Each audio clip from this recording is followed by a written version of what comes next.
Olá, Nuski, tudo bem? O tema desta aula é os conflitos no Afeganistão. Vamos à aula? Desde meados do século XIX, ingleses e russos disputavam o domínio do Afeganistão. Por quê? Porque esse território passava pela Rota da Seda, principal trajeto comercial da Ásia. Em 1907, diversas etnias do Afeganistão foram reunidas sob a tutela de um emirado e, em 1926, de uma monarquia imposta e apoiada pelo Reino Unido. A partir da década de 1970, cresceu a influência soviética na região. Em 1973, um golpe derrubou o monarca Zahir Shah e instalou um governo republicano. Em 1973, um golpe derrubou o monarca Zahir Shah e instalou um governo republicano.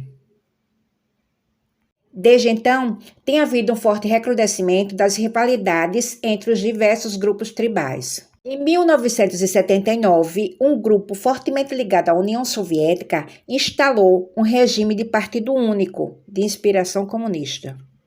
No primeiro momento, o novo governo enfrentou forte resistência de grupos de guerrilheiros islâmicos, que não aceitavam a reforma agrária, a universalização do ensino e a emancipação da mulher. No final do ano, em resposta a um golpe de Estado oportunista, o exército soviético invadiu o Afeganistão com o intuito de defender o regime simpático a Moscou. No final do ano, em resposta a um golpe de Estado oportunista, o exército soviético invadiu o Afeganistão com o intuito de defender o regime simpático a Moscou. Multiplicaram-se então os mujahedin, guerrilheiros muçulmanos armados e apoiados por Estados Unidos, Irã e Paquistão, que realizaram feroz resistência ao exército soviético. Formaram-se brigadas internacionais islâmicas com voluntários do mundo todo para combater os infiéis no Afeganistão. Um desses grupos foi formado pelo milionário saudita Osama Bin Laden, que recrutava jovens para lutar contra os soviéticos. O exército soviético foi derrotado após 10 anos de uma luta desgastante nos desertos e desfiladeiros do Afeganistão, retirando-se em 1989. Essa derrota contribuiu bastante para agravar uma crise interna soviética, pois o país gastou mais do que podia para tentar vencer o conflito. Uma vez expulsos os soviéticos, o Afeganistão enfrentou uma violenta guerra civil, pois os sucessivos governos não conseguiram unificar as diversas etnias.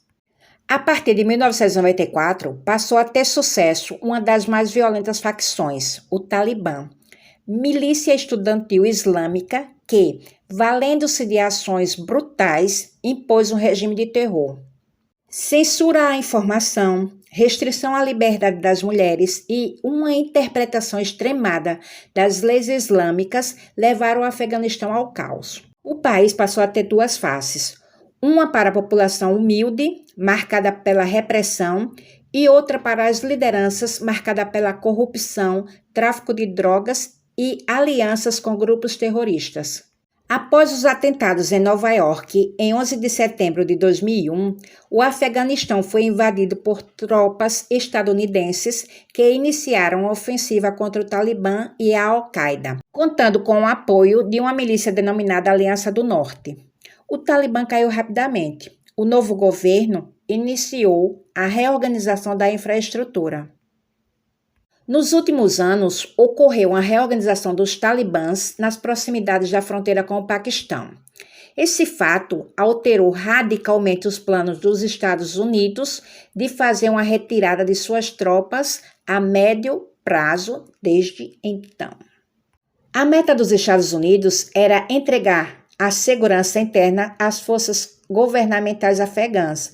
Porém, isso se torna cada vez mais improvável, pois as Forças Armadas afegãs estão em formação e treinamento, e na visão estadunidense, uma retirada de suas tropas e dos aliados da OTAN poderia representar o recomeço da guerra civil.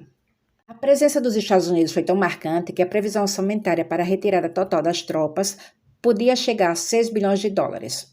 Ao todo, foram cerca de 100 mil contêineres e 25 mil veículos militares que deixaram a região. Em 15 de agosto de 2021, o grupo Talibã derrubou o governo afegão e voltou ao poder. Em 30 de agosto do mesmo ano, os Estados Unidos concluiu a retirada total de suas tropas de solo afegão.